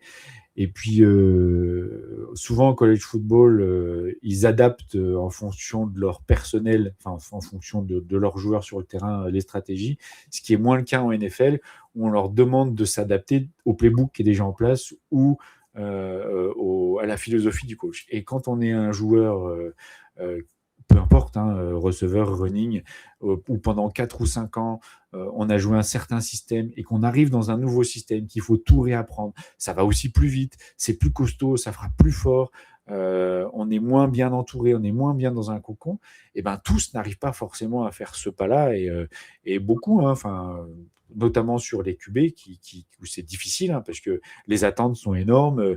Ils sont draftés par des équipes où il n'y a pas de ligne, il n'y a pas de défense, il n'y a pas de machin. On a l'impression que c'est parce que le premier quarterback arrive de college football arrive, la franchise va repartir. Si ça se tenait qu'à un seul quarterback, ça ferait longtemps que les Jets auraient gagné un Super Bowl. Ce qui n'est pas le cas. Voilà, petite balle perdue pour les Jets aussi. C'est aussi un poste où quand tu peux pas te retourner, dans le sens où tu es QB2, tu n'as pas de temps de jeu. Tu es QB3, tu en as encore moins. Alors que WR, tu peux avoir du temps de jeu quand même. C'est ça. Oui, et puis après, quand tu es quarterback, si tu arrives et que ta ligne en face, c'est du gruyère, bah, tu as beau être le meilleur des quarterbacks, si tu as moins d'une demi-seconde pour lancer et que tu as 4 mecs de 140 kilos, voire plus, qui te tombent sur le pas du nez, tu as beau être l'élu, entre guillemets, que la balle, elle partira pas. Hein. Donc, tu seras l'élu, mais pas là où tu voulais. Toi. Et vite enterré, en tout cas. J'ai dit au type des pompes funèbres que je cherchais un cercueil. Il m'a dit c'est pour vous. J'ai dit non, c'est pour offrir. Il m'a proposé un cercueil intérieur cuit. J'ai dit c'est pas la peine, il y aura déjà de la peau de vache dedans. Et on en a vu beaucoup, hein, comme ça, des carrières comme ça, notamment de quarterback, parce que c'est quand même, voilà, c'est le poste où il y a le plus de lumière ou le plus d'attente, parce qu'on attend des franchises QB, des machins, enfin bref, l'attente est très très forte. Mais quand il n'y a pas de ligne, il n'y a pas de ligne. Hein. Enfin, voilà. S'il n'y a personne pour le protéger, ton quarterback. Et puis après, il a beau être bon, s'il n'y a personne pour attraper les ballons, c'est pareil. Hein. C'est compliqué. C'est toujours un peu compliqué le passage college football et NFL. Enfin, moi, je suis toujours très prudent avec ça. Et Mais même donc, si. comment tu finirais l'usine Longhorns?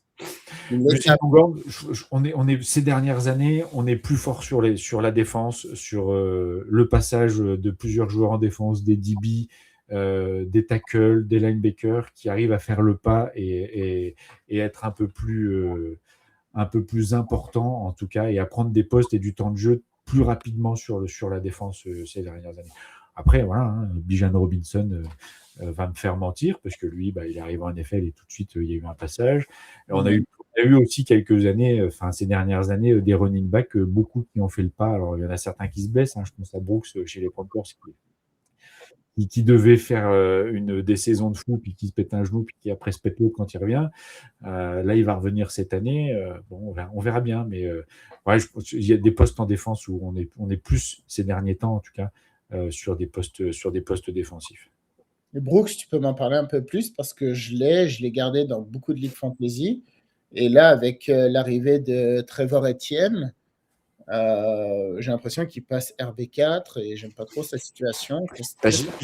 J'ai l'impression aussi, le fait d'avoir venir Trevor Etienne, ça envoie quand même le message qu'ils savent pas trop s'il va être très performant ou pas. On en attendait beaucoup parce qu'il était d'une puissance, et d'une puissance en college football et vraiment il a été stoppé net par cette blessure en fin de college football qui l'a refait descendre dans la draft et du coup de partir un peu plus bas que ce qui était prévu. Il se remet, il rejoue, je pense, à mon sens, un peu trop vite, mais ça, voilà, un football business, faut aller sur le terrain. Les joueurs, on verra un petit peu après. Il se répète le joue quasiment le match même ou deux matchs après, je ne sais plus exactement.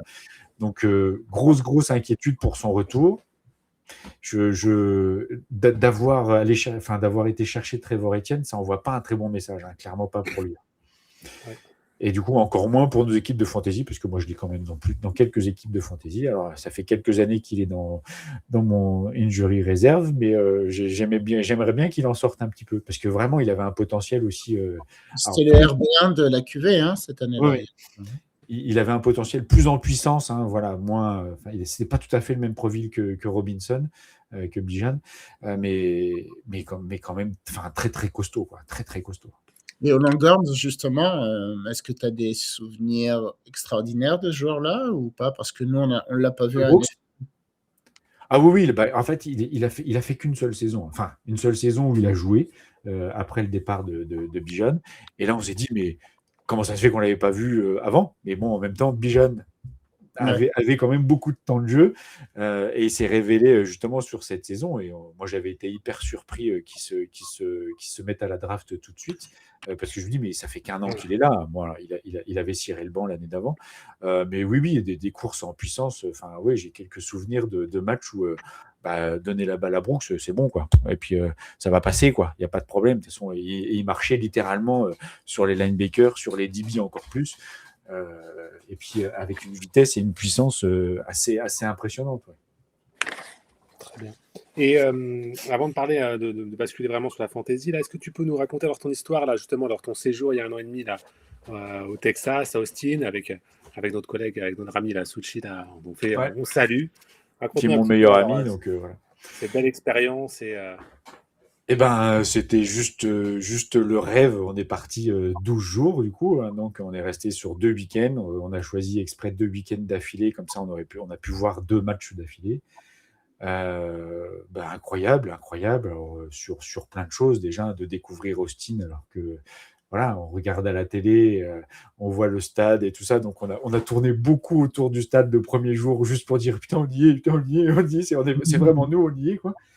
Et puis, le premier, alors on est arrivé un vendredi, donc avec le décalage horaire, on était un peu décalqué, mais on a été voir un match de volley féminin, du coup, parce que c'est aussi une grosse équipe de volley à Austin, au Texas. Donc on a été voir tout de suite le match, pareil, une ambiance de dingue, 5000 personnes dans le gymnase, voire un peu plus, tout le monde gueule là-dedans, donc voilà, c'était mise en jambe direct. Et puis le lendemain, ça a été tailgate direct, parce qu'on était invité, donc voilà, avec avec le Twitter, avec le X, pardon, de Texas France, j'ai pas mal de contacts et de gens avec qui je discute. Ils m'ont dit, ah bah, vous venez, c'est trop cool, on se fera des barbecues, machin, venez au tailgate. Donc, on a été invités au tailgate d'avant-match. Donc génial, hein, vraiment ambiance à l'américaine, à côté du stade, alors avec une chaleur à crever, hein, parce que voilà, il faisait 45 degrés le jour où on est arrivé, clairement. Nous, on n'était pas habitués, un petit Lorrain que nous sommes et nancéens. La chaleur, c'est pas trop notre truc, donc il a fallu qu'on s'acclimate un petit peu. Mais hyper sympa, on a discuté avec plein de monde. Enfin, vraiment, moi, je les remercie, je les remercierai jamais assez pour cette expérience. On est reparti. Alors après le match, ils font pas trop la fête, mais du coup, on s'est retrouvés là avec le contact avec qui je discute et on s'échange des textos à chaque fois pendant les matchs encore maintenant. Elle nous demande si on veut une bière, on dit bah. Come to the draw, my ass licking cocksucker motherfucking son of a bitch. On dit bah bien évidemment qu'on veut une bière. On est reparti avec 2 packs de 25 chez nous. Elle nous a déposé parce qu'elle a bien vu qu'on était à pied. Enfin bref. On va pas y aller par 4 chemins. Bonjour, 4 chemins. Bon. Mais c'était vraiment génial, les barbecues à la Texan. Enfin bref, c'était vraiment incroyable. Et puis on était un petit peu la curiosité. Donc du coup, il y avait tout le monde venait nous parler. Ah bah faut qu'on boive un coup ensemble. Ah mais moi je parle un peu français. Attends, je connais quelqu'un qui parle français. Comme ça, vous pouvez parler français aussi un petit peu. C'était vraiment génial, quoi. Vraiment hyper généreux. Puis bah après l'arrivée dans le stade, on a fait exprès. On voulait pour le premier match pas arriver trop tôt pour se dire on veut pas être dans le stade trop vite. On veut attendre qu'il soit plein parce que les 2 matchs étaient sold out. Donc on s'est dit le premier match, on va vraiment y aller au dernier moment quand il commence à avoir le marching band et tout ça, la musique et compagnie, vraiment pour qu'on rentre dans ce stade avec cette impression d'être tout petit. Et quand on rentre dans un stade de 100 000 places plein, eh ben, je peux vous dire qu'on se sent vraiment petit. Et là, voilà, on rentre, on entend le brouhaha, il y a du monde autour. Enfin, en plus, il y a une petite fête foraine juste devant le stade pour les enfants. Enfin, c'est vraiment, on est dans un autre monde, hein, que nous, Européens, on ne connaît pas avant, même avant des matchs du PSG ou de Marseille. On est vraiment sur autre chose, quoi. Et on rentre dans ce stade, bien évidemment, on filme, hein, enfin voilà. Et puis cette ambiance de dire on y est, les frissons, limite la petite arme à l'œil, le palpitant qui est. On se dit putain, on y est, quoi, on y est. Et puis le match se passe vraiment très bien. On était vraiment derrière l'embut, mais premier niveau du. Contre qui le premier match, c'était contre ULM Monroe. Voilà, donc une fac qui n'est pas très très connue, hein, clairement. Marilyn Monroe? Non. Pas Marilyn Monroe, mais ça y ressemble. Mais en tout cas, ils se sont pris une pile, voilà. Donc c'était parfait pour le premier match. En plus, c'était un match nocturne, donc ce qui n'arrive quand même pas beaucoup sur le college football. Enfin, c'est un match qui a commencé à 18h en heure locale, mais du coup, on a fini avec ce qu'ils appellent Under the Light, donc avec un petit show de drone, tout ça. Enfin bref, vraiment spectacle de fou, quoi. Donc ça, c'était le premier week-end. Donc le dimanche, on a été voir le match des Vikings dans un bar de supporters de Vikings à Austin qu'on a trouvé. Donc il y a des bars comme ça. Il a fallu aller un peu loin, mais du coup c'était rigolo parce qu'on était entouré que de gens avec des maillots des Vikings. On regardait. Le fucking cornboy. Voilà, c'est ça, exactement. C'était d'ailleurs à côté d'un club de striptease qui n'était pas ouvert, c'était dimanche. Donc ce n'était pas ouvert. Enfin, après, on n'a pas été toqués.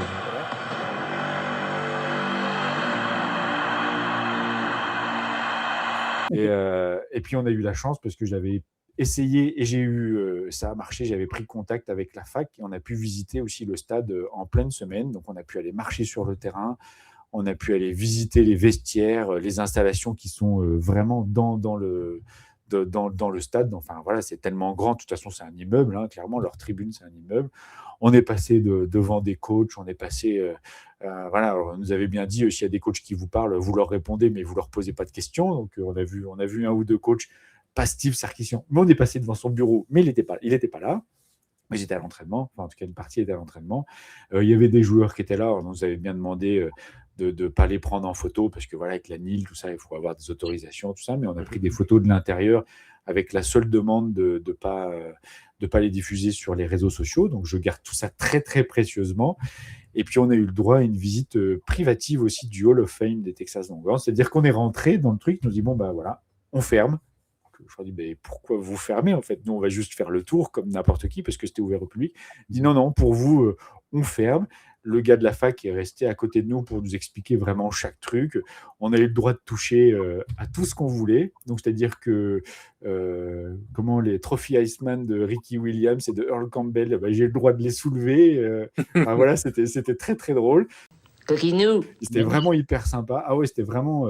ils ont fait leur BA, hein, clairement. Ils se sont dit, des deux petits Français là qui viennent... on avait le droit de visiter le campus alors que c'est quand même très restrictif, hein, notamment aux États-Unis, c'est quand même très très restrictif. Mais ils nous avaient demandé des photos qu'ils avaient envoyées à tous les agents de sécurité.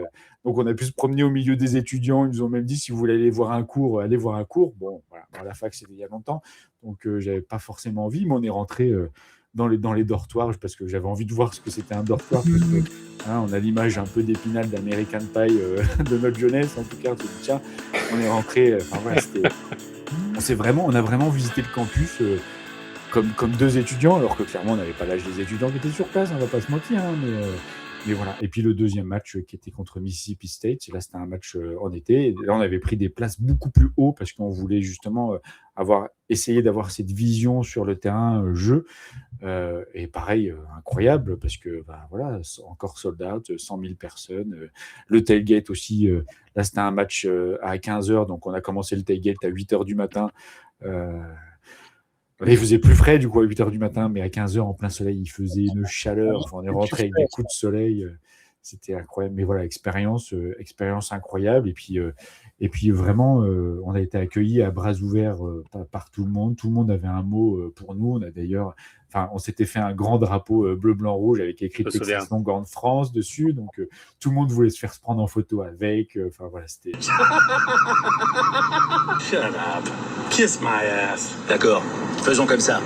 Non, c'était vraiment génial. Enfin, moi, et d'ailleurs, on est en train de travailler avec mon ami Suchi, du coup, pour qu'on y retourne. Et on se dit même qu'avec un peu de chance, on va y retourner peut-être en janvier. On est en train de mettre un peu d'argent de côté parce qu'on se dit que s'ils vont en finale nationale, peut-être qu'on va casser la tirelire.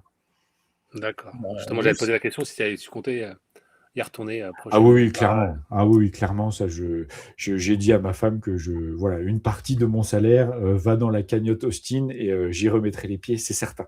C'est certain. Je lui ai dit, Jacques, mais c'est de la folie, il faut vendre la caravane. Vous savez ce qu'il m'a dit? Il m'a dit, Banco. J'ai une question par rapport aux couleurs des Longhorns. Pourquoi c'est de couleur brique? Alors, j'ai pas vraiment de réponse du coup parce que ça fait tellement longtemps qu'ils sont comme ça que je me suis jamais trop posé la question. C'est la couleur de Austin? Je ne pense pas que ça soit la couleur de Austin. Je sais pas s'il y a une couleur très particulière parce que du coup il y a le drapeau texan un peu partout qui est bleu, blanc, rouge pour la peine aussi avec une étoile blanche. Le drapeau de Paris. Le drapeau de Paris. Oui, c'est voilà. Et il y a pas de couleur particulière. Non, après, est-ce que c'est un peu la couleur du désert aussi, qui est quand même pas très très loin? Enfin voilà, Texas c'est quand même assez aride. Je sais pas. C'est une bonne question. J'irai me renseigner. Tiens, pour la peine. Canyon, mais c'est pas le coin. Mais... Non. Ok, ça m'intéresse. Moi aussi, du coup, c'est vrai que je m'étais jamais trop posé la question un peu au niveau héraldique, voilà, mais j'irai réfléchir à tout ça. Ouais, parce qu'on remarque que tu aimes des équipes avec des couleurs particulières. Un peu spéciales. Ouais, j'avoue. Ma femme me dit qu'au niveau fashion, je suis pas au top. Hein, voilà. Quand on sort en burnt orange ou en violet, voilà, ça passe pas inaperçu. On le voit, ouais. Voilà. C'est pas comme les Saints, quoi. Non, oui, qui passe un peu plus incognito, entre guillemets. Ou les Raiders, voilà, c'est sûr que c'est moins chatoyant, on va dire. C'est un peu comme les Yankees. On les voit tellement souvent, les Saints, que les gens y portent de moins en moins attention. Oui, puis en plus en France, comme il y a la collaboration entre les Paris Musketeers et les New Orleans Saints, je pense que ça va se développer de plus en plus. Oui. Donc, clairement, je pense qu'on va avoir des maillots Saints un peu plus en France. Tant mieux, hein. Enfin, voilà, même si moi, c'est pas mon équipe préférée. Les Mousquetaires? Ah oui, oui, alors après, je sais plus, enfin, ça a tellement changé au niveau européen, EFL, AFL, je sais pas trop quoi. Moi, j'avoue que voilà, les drama queens, j'attends que ça reprenne et puis on verra bien après. Mais ça existe toujours. Tu regardais un petit peu, tu suivais ça? Oui, oui, clairement. Oui, oui, j'ai regardé, alors pas tous les matchs des Paris Mousquetiers, mais oui, oui, voilà, je regarde enfin, je regarde beaucoup de ligues de football américain. En tout cas, de ce qu'on peut avoir accès. J'essaye de voir un peu la culture aussi un peu ailleurs, un peu au Japon. Alors là, c'est surtout pour accrocher ma fille parce qu'elle est fan de manga et du coup, je lui dis qu'il y a des équipes aussi au Japon, qu'il y a du college football aussi au Japon. Mais je sais que vous en avez parlé avec RC la dernière fois, donc on va pas en reparler 2 heures. Mais voilà, c'est Beaucoup les enfants. voilà, il y a les enfants qui arrivent, qui vont aller se coucher, donc ils vont me dire bonne nuit. Allez, bonne nuit les enfants. À demain matin. Ouais, ils avaient l'autorisation d'aller jusqu'à 22h. Ah, c'est top. Et nous, on a l'autorisation d'aller jusqu'à quelle heure? Peu importe. Voilà. Maintenant, jusqu'à ce que mort s'en suive. Jusqu'à ce que ceux qui écoutent décèdent et ne veulent plus rien écouter. Mais voilà, après, voilà, je suis pas mal d'autres ligues. Dès que c'est football américain, j'avoue que je regarde quasiment tout. Je regarde la CFL aussi un petit peu quand je peux. Je regarde du high school aussi, quand on peut trouver des matchs de high school, voilà, pour voir un peu les futurs stars qui vont arriver au college football. Voilà, là, c'est plus compliqué. Ça prend quand même beaucoup de temps, quoi, là. Oui, alors après, soir, le samedi college football, le dimanche NFL. Ouais, bah oui, hein, pendant la saison, ma femme me dit souvent, bon bah ça va être la saison, on va plus beaucoup se voir les week-ends. C'est pas complètement faux. L'avantage, c'est que c'est la nuit et que elle dort, ce qui est beaucoup moins mon cas. Donc du coup, ça c'est un avantage pour la vie de couple, c'est que voilà, par contre, il faut effectivement avoir pas avoir besoin de beaucoup de sommeil, ce qui est pas trop mon cas, moi 5-6 heures et c'est bon, je peux repartir. Donc voilà, l'avantage c'est que c'est la nuit et que ça permet ça permet quand même d'avoir une vie familiale la journée quand même. C'est ça. Surtout que c'est exigeant une vie familiale. Donc, Exactement. Et puis une vie professionnelle aussi un peu chargée. Donc, voilà. Très bien. Et on peut peut-être basculer côté fantasy. Non, t'as encore une petite question, vas-y, Gaël. Non, en fait, j'ai encore plusieurs questions si ça vous dérange pas. Oui. Moi, j'ai bossé le truc. On m'a dit que c'était de renom. J'avais quelques questions. Désolé si ça n'a pas grande pertinence, mais sur la draft en CFB. Comment ça se passe? Pour venir jouer en college football? Oui. Comment... Alors c'est pas une draft, c'est vraiment du recrutement tout ouvert, c'est-à-dire que les facs vont envoyer des propositions à chaque joueur pour qu'ils viennent rejoindre leur université, alors avec des scholarships ou pas. Voilà. Souvent, c'est ce qu'ils appellent scholarship, ça veut dire que toute la scolarité va être prise en charge, donc c'est un beau petit pactole déjà. Et puis maintenant, il y a les contrats NIL qui se mettent en plus. Mais du coup, ils recrutent comme ça. Donc chaque coach va rencontrer les joueurs dans son école, dans son lycée, parce que du coup, c'est le lycée. Et puis, il les signe. Voilà. Donc en fonction de comment ils sont classés dans le pays. Enfin, c'est des systèmes d'étoiles. Voilà. Et puis, ils ont le droit à un certain nombre de scholarships par faculté. J'ai plus le nombre exact, d'ailleurs, de tête. Je crois que c'est entre 30 et 40 de mémoire. Peut-être un peu plus, je ne sais plus. Et puis après, on peut avoir ce qu'on appelle des walk-off. C'est-à-dire que ça va être souvent, c'est des gens du cru, du local, qui s'inscrivent à la fac, qui veulent jouer au football américain et qui font partie de l'équipe sans avoir été forcément recrutés par le coach, mais qui peut parfois arriver à des belles histoires parce que Michael Taffy, typiquement, là, un safety de Texas qui a été en NFL, là, lui est arrivé comme ça, il s'est inscrit à la fac parce qu'il est né à Austin, il s'est inscrit à la fac parce qu'il voulait faire son université là-bas. Il a fait 1 ou 2 ans sans être rien pris en charge, donc il s'est débrouillé. Et puis au bout d'un moment, comme il était très investi et bon, on ne va pas se mentir, dans l'équipe, et du coup, ils lui ont donné un scholarship, donc ça veut dire que toute sa scolarité était payée. Et puis, voilà, il y a des belles histoires comme ça dans le college football, souvent avec les joueurs. Il y a un côté un peu plus... je sais pas si le bon mot c'est, mais un peu romantique, un peu rocambolesque. Il y a de belles histoires dans le college football et moi c'est ce qui me plaît aussi beaucoup, ce côté un peu Cendrillon du joueur qui sort un peu de nulle part, que personne n'attendait, qui était hyper mal noté. Enfin, voilà, c'est un peu le cas de Russell Wilson. Hein. Enfin, voilà, même s'il est dans une équipe que j'ai pas fortement appréciée, mais il était hyper mal noté pendant son lycée. Il a fait un collège, il n'était pas excellemment brillant, et puis on connaît après son cursus en NFL, hein, enfin, voilà. Mais un peu comme Tom Brady, hein, qui en college football n'était pas hyper transcendant. Il n'a pas gagné de titre national avec Michigan, et puis on lui connaît sa carrière qu'il a fait après. Hein. Donc voilà, c'est ce côté, voilà, college football où c'est vraiment... C'est des jeunes qui sont là, qui se battent, même si maintenant ça se transforme en football business, et ça, moi, j'ai un peu plus de mal, mais voilà, il y a une espèce de fraîcheur qui n'est plus en NFL. Et puis voilà, il y a tout le folklore des universités, des rivalités. Enfin, ils sont vraiment, les Américains sont très locaux, donc ils vont tous supporter leur fac de coin. Il y a des stades qui sont plus grands parfois que le nombre d'habitants qu'il y a dans la ville. C'est quand même assez incroyable, quoi.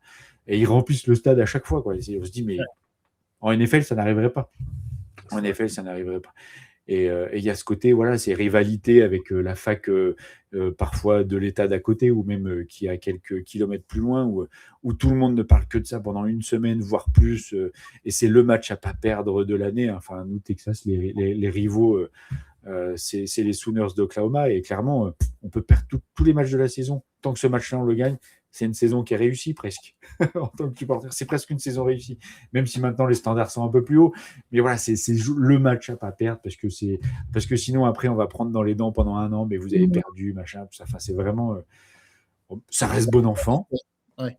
Parfois, il y a quelques débordements, mais c'est juste quelques énergumènes voilà, qui sont pas trop dans le délire. Mais voilà, il y a ce côté, on se haït autant qu'on s'aime, quoi. Ouais. Ouais. Et c'est ça que j'aime bien dans le football, enfin dans le college football, ce côté folklore, ce côté passion, vraiment passion locale. Les ambiances dans les stades de college football sont complètement différentes de ce qu'on peut voir à la télé en NFL, par exemple. Vous avez entendu un bip il y a deux minutes. C'est Albin Esta qui envoie des messages pour dire... Je sais pas vous le dire en face parce que je suis timide, mais j'arrête pas de penser à vous. À vos yeux. Votre bouche. Vos cuisses. Mais dis à mon père. Non, attends. Ah, faut que j'aille voir sur Slipper ce qu'il m'a envoyé, là. Non, mais on le fait pas maintenant. Albin Esta, pour tes remarques, là, tu nous déranges. Il doit être sur 40 drafts en même temps, là, c'est pour ça. Je lui réponds même pas, du coup. Voilà, c'est ça. On est haut.